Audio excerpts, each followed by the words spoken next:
물권행위가 인도가 완료될 때, 그러니까 물권행위가 먼저였다면 인도시에, 반대였다면 물권행위 시에 선이 무과실해야 된다라는 얘기가 되겠습니다. 다음으로 더 나가서 거래행위, 여기서 말하는 거래행위란 을과 병의 매매, 증여 등을 말합니다. 매매, 증여, 채무 변제 또는 경락, 경매 이런 것 등등이 있습니다. 자, 이렇게 볼 때 거래 행위가 만약에 무효 취소가 돼버린다면 선의 취득은 물 건너가는 겁니다. 다시 여기서 거래 행위여야 되기 때문에 상속 같은 것은 선의 취득이 안 됩니다. 을하고 가들하고 부자가 아니어가지고 죽어가지고 상속에 의해서 이전받았다 했을 때는 선의 취득은 안 된다. 다시 말하면은 을이 갑의 카메라를 빌려가지고 있었는데 병이 자기 아버지가 죽었을 때 선이었다. 다시 말하면 자기 아버지 건 줄 알고 점유 취득을 했다 하더라도 나 이거 우리 아버지 서재에 있었기 때문에 우리 아버지 건지 알았다 못 돌려줘 이런 말 해봐야 소용없다는 얘기입니다. 자, 우선 거래 행위여야 되기 때문에 상속과 같은 이런 사건은 안 된다. 또 하나 사실 행위도 해당되지 않는다라는 겁니다. 예를 들어서 산에 가서 나무를 한 주 비웠다고 가정을 합시다. 벌목을 했다는 얘기입니다. 벌목을 하는 건 어디까지나 사실행위입니다. 그런데 예를 들어서 취득자 병이 자기 산에 있는 나무인 줄 알고 한 주를 비웠어요. 그런데 사실은 경계가 애매해가지고 이면은 경계가 애매할 때 있습니다. 그 옆에 있는 을 땅이었더라. 그런데 자기 땅인 줄 알고 자기 임야인 줄 알고 비웠다. 선이었다. 무과실이었다 하더라도 선의 취득은 안 된다. 거래 행위해야 된다 그 말입니다. 매매, 교환, 예를 들어서 말하면 채무 변제, 경매 등해야 된다라는 거 확실하게 두실 것을 당부드립니다. 확실하게 두세요. 다음으로 거래 행위는 소유권에 관한 물권이나 질권, 소유권과 질권 취득에 관한 그 두 가지뿐이다. 그럴 수밖에 없는 것이 지상권, 지역권, 전세권은 부동산에만 적용되기 때문에 그 적용될 여지가 없다. 저당권도 마찬가지다 라는 얘기입니다. 소유권과 질권. 그리고 유치권은 법률로 규정에 의한 것이기 때문에 선의 취득의 대상에 해당되지 않는다라는 얘기입니다. 다음으로 인도를 받아야 된다. 여기서 인도를 받아야 된다 했는데 우선 여기서 인도가 네 가지가 있었다 그랬는데 생각나십니까? 현실의 인도, 간이 인도, 점유 개정, 반환 청구권의 양도에 의한 병의 점유 취득 가지고는 선의 취득 인정 안 된다라는 얘기입니다. 이거 확실하게 두세요. 점유 개정에 의해서는 선의 취득이 안 된다는 얘기입니다. 그러면 구체적으로 한번 보시겠습니다. 이 상황입니다. 을이 지금 갑의 카메라를 빌려가지고 있는 겁니다. 그랬는데 을이 그 카메라를 병한테 팔았어요. 양도를 하고 그대로 의사표시만 있었고 그대로 병으로부터 병이 소유자라 그래가지고 을이 그거를 빌려 쓰고 있었다고 가정을 해봅시다. 이랬을 때는 점유 상태의 변동이 일어나고 있지 않기 때문에 선의 취득, 병의 선의 취득 인정 안 한다, 인정될 수 없다라는 겁니다. 네 가지 중 한 가지는 빠져 하는 걸 확실하게 해 두시기를 바라겠습니다. 점유 개정 가지고는 안 되고 나머지는 다 됩니다. 현실의 인도, 간이 인도, 반환 청구권의 양도 다 된다라는 걸 유념하시기 바라겠습니다. 다음으로 이렇게 해가지고 249조가 규정하는 요건에 해당되면, 즉 선의 취득 요건에 해당되면 그 효과로서는 병이 물권을 취득한다라는 얘기입니다. 자, 물권을 취득하는데 을로부터 취득한 게 아니라 그래서요. 따라서 이거는 물권 취득이 있는데 이거는 그 물권이 승계 취득이 아니라 원시 취득에 해당된다라는 얘기입니다. 따라서 만약에 그것이 을의 권리에 무슨 하자라든지 이런 게 존재할 때 하자가 다 없어져 버리고 완전한 소유권을 취득한다라는 걸 유념하시기 바라겠습니다.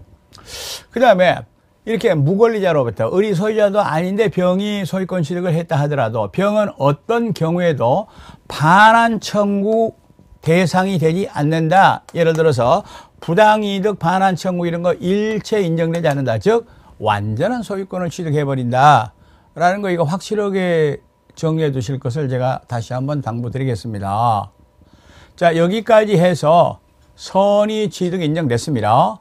다시 한번 강조합니다. 선의취득 제도는 게르만법에서 왔고 그 목적은 거래의 안전보호를 위한 것이다. 그런데 앞에서도 얘기했지만은 여러분 여기서 거래 안전보호, 병을 보호하는 겁니다. 선의의 제3자 병은 권리취득을 했습니다. 그런데 억울한 사람이 생겼습니다. 누굽니까? 갑입니다.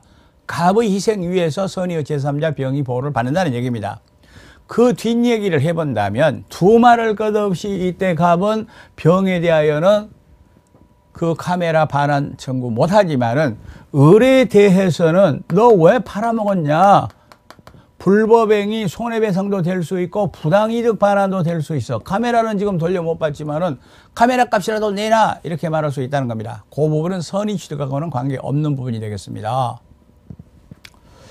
여기까지가 이제 249조 동산의 선의취득 얘기였습니다. 자, 그런데 도품 유실물에 대해서는 특칙이 있다라는 얘기입니다. 여기서 도품 유실물이란 병이 을한테서 카메라를 취득했는데 그런데 사실은 을이 갑한테 도둑질한 것이었더라는 얘기입니다. 거기에 대해서는 특칙이 있습니다. 특칙이라는 것은 일정한 기간 내에 일정한 조건 아래에서 갑이 그거를 반환받을 수 있다는 게 특칙이 되겠습니다. 자, 그 내용 보시겠습니다. 우선 여기서 도품이나 유실물 이해해야 된다라고 되어 있습니다. 먼저 여기서 도품이란 말은 이 도자가 절도 강도를 말합니다. 즉 재산범죄로 취득한 것이다 라는 얘기입니다. 재산범죄로 취득한 것이다 라는 얘기입니다. 여기서 도품 유실물에 관해서는 특칙이 있습니다. 도품은 재산범죄고요. 다음으로 유실물이라는 것은 예를 들어서 전철에 소유자가 자기도 모르는 사이에 물건을 놓고 내려버렸다는 얘기입니다. 유실물. 그러니까 소유자의 의사에 반해서 소유자의 점유를 이탈한 물건을 유실물, 표류물도 유실물에 포함된다고 볼 수가 있겠습니다. 따라서 여기서 주의할 게 하나가 있습니다. 사기 공갈 또는 횡령에 의해서 취득한 것, 이거는 도품 유실물 특칙 적용이 안 된다. 이거 다시 한번 보시겠습니다. 자, 갑이 있어요. 을이 있어요. 병이 있어요. 그랬는데 갑의 카메라가 있는데 갑의 카메라를 을이 사취해서 사기로 취득했다는 얘기입니다. 잘 들으셔요. 사기로 취득했다 이 말입니다. 자, 여기서 그러면 더 확실하게 공갈로 취득했다고 가정하겠습니다. 공갈로 취득했다라는 얘기입니다. 자, 여기서 공갈로 취득했단 말은 을이 주먹이 센 사람이요. 갑한테 너 카메라 그거 말이야 나한테 안 주면 죽여 막 이래가지고 겁에 질려가지고 이제 점유가 이제 이렇게 을에게 이전이 됐어요. 이랬을 때 두말할 것 없이 사기 공갈 이거 취소해 버릴 수 있어요. 취소하면은 소유권이 갑에게 이렇게 복귀한다 라는 걸 우리가 알고 있습니다. 자, 그런데 여기서 사기 공갈 횡령 등 이런 걸로 말미암아서 점유 취득을 해가지고 있었습니다. 갑에게 취소권이 있는 거죠. 이랬었는데 그거를 을이 병한테 팔아먹어가지고 그래가지고 제3자 병이 취득을 했다는 얘기입니다. 이랬을 때는 선의 취득의 요건을 갖추었다 하더라도 2년 범위 내에서는 갑이 반환 청구를 할 수가 있다. 그 카메라를 내놔라 이렇게 말할 수 있다는 겁니다. 사실 이 동산하고 관련된 부분이기 때문에 그렇게 출제 가능성이 아주 높다고 볼 수는 없습니다만은 조금 더 여기서 말씀드려 본다면 반환 청구가 안 된다 했을 때는 무슨 얘기냐면 잘 들으세요. 병이 선의 취득의 모든 조건을 다 갖추고 있어요. 예를 들어서 평온, 공연, 선의 무과실로 점유 취득했다. 유효한 거래 행위했다. 모든 조건이 다 갖추어졌는데 그런데 도품이었더라 했을 때 이 특칙이 적용된다는 얘기입니다. 그러면 말을 바꿔보겠습니다. 병이 만약에 악의 과실이었을 때는 선의 취득도 적용 안 되고 특칙도 적용 안 된다는 얘기입니다. 지금 이게 좀 복잡합니다. 예를 들어서 말하겠습니다. 병이 작물압이다.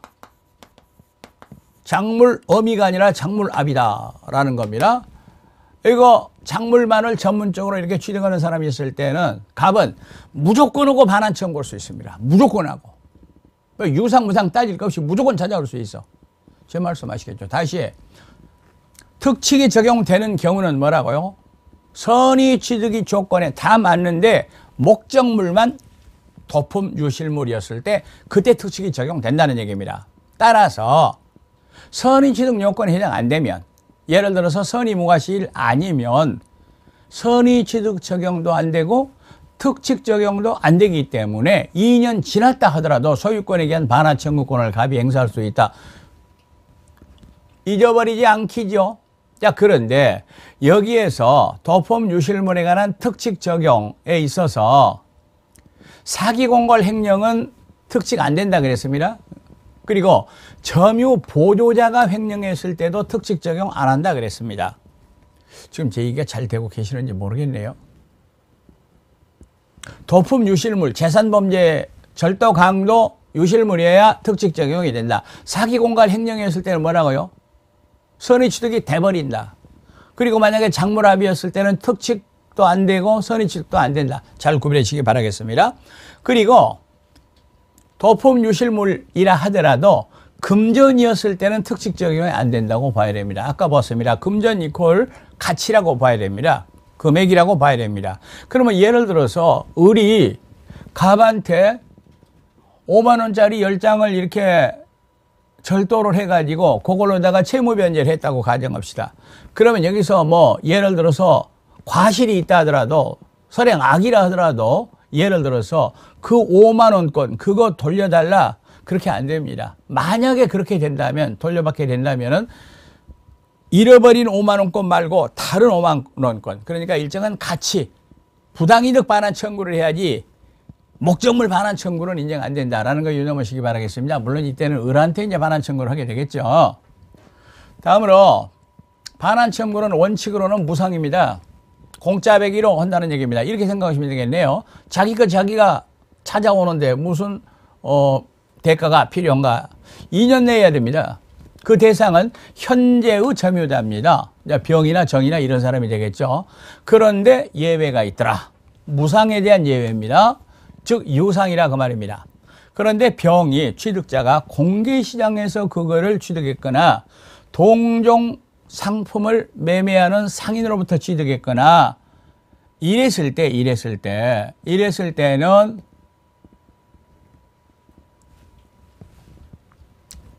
대가 변상을 한다 그 말입니다. 그리고 여기서 대가 변상은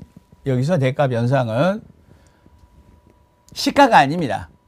취득가를 말하는 겁니다. 시가 아니라 취득가 이렇게 얘기할 수가 있겠습니다. 여러분 제가 여기서 다시 한번 구별을 부탁드리는 것은 선의 취득하고 도품 유실물을 특칙하고 선의 취득도 적용 안 되고 도품 유실물 특칙 적용도 안 되는 이거를 잘 구별하시기 바라겠습니다.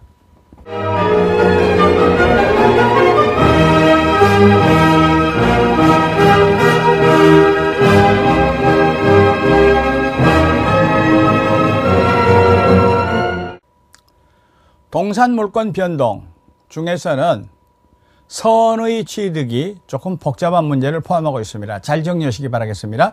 다음 강좌에서는 명인 방법에 의한 물권 변동하고 혼동, 물권의 소멸 중에서도 혼동 말씀드리겠습니다.